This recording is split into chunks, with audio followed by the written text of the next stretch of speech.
What's going on, guys? Was Crunchyroll down for any of you last night? Like, I couldn't get Crunchyroll to work for the fucking life of me. I just couldn't fucking do it. I think Dragon Ball Super was just crashing the servers. That's what people were saying on Twitter and shit. But I don't know. I just couldn't fucking watch it, and I wasn't dealing with my Apple TV fucking up like that. So I watched it this morning. And oh my god, I thought it was a pretty good fucking episode, not gonna lie. I mean, there were some pacing issues here and there, but it's One Piece and it has a whole world building aspect, so you kind of like understand that going into it, and you enjoy those little moments where they kind of like draw things out. But yeah, overall I thought it was a good episode. I got really emotional when Momonosuke, like with the scene with Momonosuke and the one where he kind of confronted Nekomamushi and Inuarashi when they were fighting, and he started crying and he started getting really emotional, and like the palette changed. I really liked that scene when he was like, guys, stop fighting. Like, what would my father, Oden-sama, say if he knew you guys were fighting like this? Like, fucking stop it. And they're like, shit, and they bow their heads. They both bow down. They're like, we're sorry. We're sorry. I think they said Momonosuke-sama. And then Kinemon and Kanjiro start calling him Sama. And then it's like the whole revelation with how Momonosuke is the heir to the Kozuki clan in the Wano Kingdom, and he's basically like a lord. I love this little kid, okay? Momonosuke is such a great fucking character. I fucking love Momo. I fucking love Momo. You guys gotta love Momo. He's just the fucking best. Bro, before we get, I cut my fucking hair, guys. Look at this shit. It was like really long before, but now, you know, it's still kind of long. Like medium length. I wanted it to just, you know, be like chilling. I'm probably gonna cut off some more later, but I can like wear it down and shit now, which is dope. I don't know. I was just done with the bun. And I want to be able to wear my fucking beanies and shit for the winter, bro. For the fucking winter, bro. Look at that shit. I'm chilling. But yeah, I loved the bits with Momonosuke and like Nami and Robin, because like they kept calling him like a pervert, you know, because he's such a fucking little pervert, and like him and Luffy were still going at it, and Momonosuke was like, Luffy, bow down, come on, like, I'm an important figure. It's like, I don't give a shit if you're an important figure or not. Like, yesterday you weren't an important figure, and you're still a little pervert. And he's like, no, and then he runs into Nami-san, into Nami's boobs, bro, and he's like, Nami-san, yeah. He's like crying and shit, and it's like, at first you're like, oh my god, really? The boob gag? Come on, like, we've seen it so many times. But then Nami's like, then Nami's like, hey Momo, you're a prince, right? You're a lord, right? That means you have like a lot of treasure in the castles. And then she has like, this like really evil like look on her face, and then the whole crew is like, what are you doing? You fucking money whore. Oh my god, that was hilarious, yo. And then he runs into Robin and grabs like Robin's boobs and stuff, bro. The guy is just, he's got Nami and Robin, bro. What the fuck? Every scene that we like go into, it's not that they reintroduce all the characters. They just take a second to show each of them individually, or because, you know, it's like, this is the last time in a while, because I'm like a manga reader and I kind of know what's gonna happen next. This is the last time in a while that the crew's not in a while, but in a little while, this is the last time they're gonna be together, like all together, except Sanji. Sanji isn't there. This is the last time we're gonna see them all together, interacting, doing silly shit together in like a little while. So enjoy it now while you can, because we're gonna get thrown into the Tea Party arc like right after this. And the crew is, no spoilers, I'm not gonna say anything that happens for like the anime only watchers.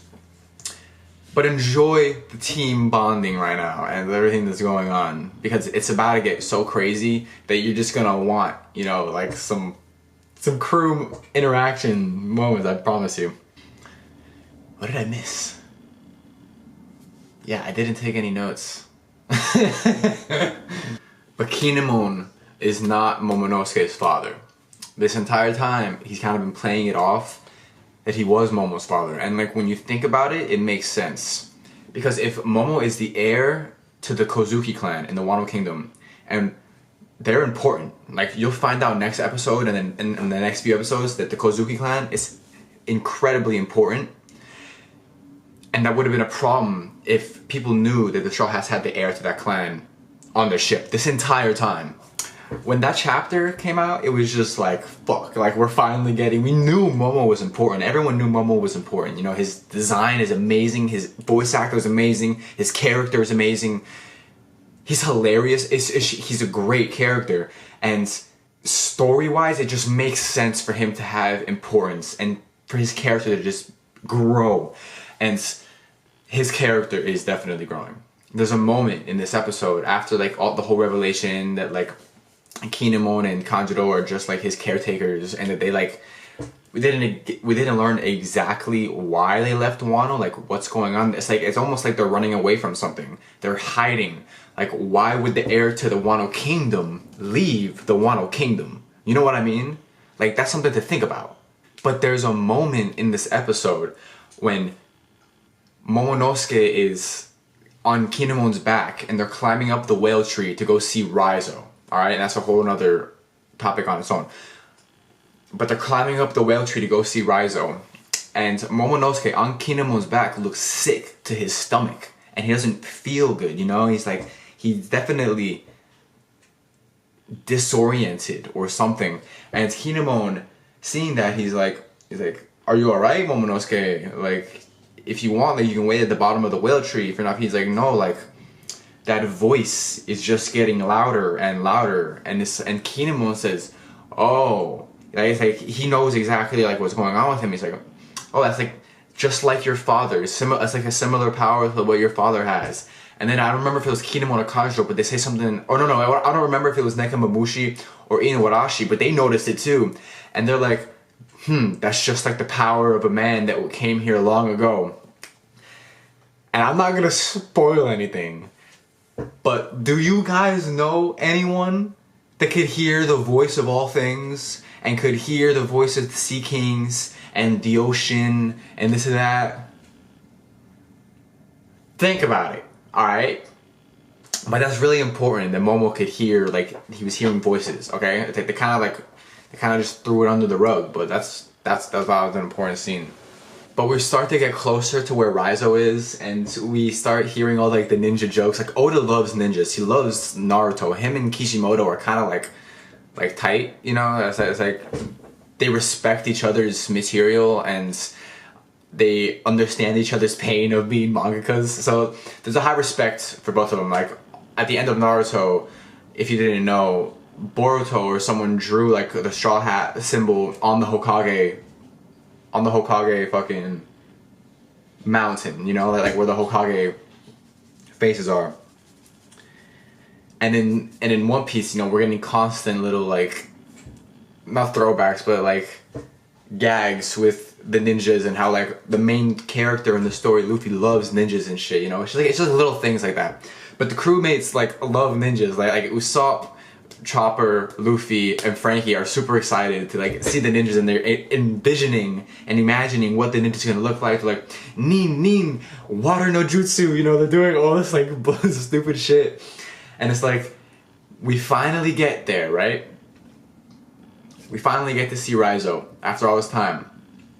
We go down the extremely long staircase. I feel like it took forever to get down that staircase. Maybe it was just me. But we finally get to see him. And it's probably going to be like in my thumbnail. But we get to see Raizou over the mist for the first time. He's chained to the wall. There's snot coming out of his nose. He's crying. And he's like, God damn it! All of the people who came to feed me, they were all injured. What's going on in this country? You guys better let me out. If anything bad happens, I'm gonna hate you forever. And he's being very spiteful, and he's being honest, you know? He's like, he doesn't want to be tied up. It's like, the Minks have tied this guy up to keep him from helping, to keep him from fighting Jack, just so he stays hidden. Against his own will. The guy wanted to be fighting this entire time. He wanted to like sacrifice his life, but he couldn't because he was chained. I don't know if that's Kairoseki. I don't know if they're chaining him with Sea Prism Stone or not. I don't remember. I don't know if he has a Devil Fruit or not. I don't think so. I don't know. Okay. But his character design, I really liked it in the manga, but like I like the colors that they use for him around his eyes and everything. He looks like the villain from Samurai Jack, bro. Look at him. Tell me he does not look like this guy. Oh my god. I think he's gonna be funny, man. I like his character just because of how brutally honest he was when we just first met him. How he wanted to be helping the minks, you know, that was his initial reaction. He's crying and I don't know. And Oda has a way of making these funny looking characters seem so real and makes me just connect with them. I don't know, I really love One Piece characters. There's like so many characters in this show that I love.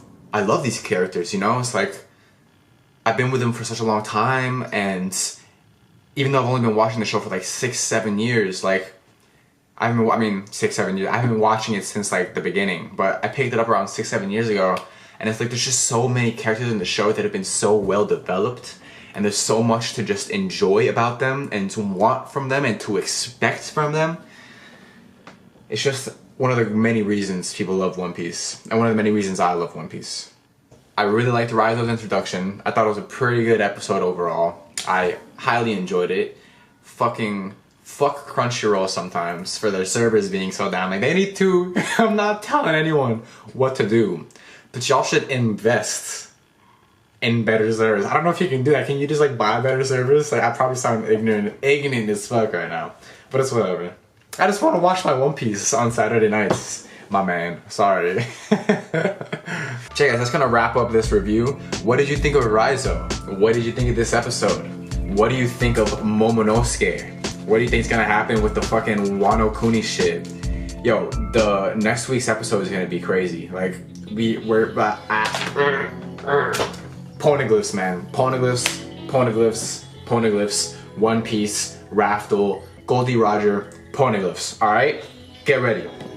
Thanks again for watching, guys. My camera's always shaking. I just kicked my fucking desk.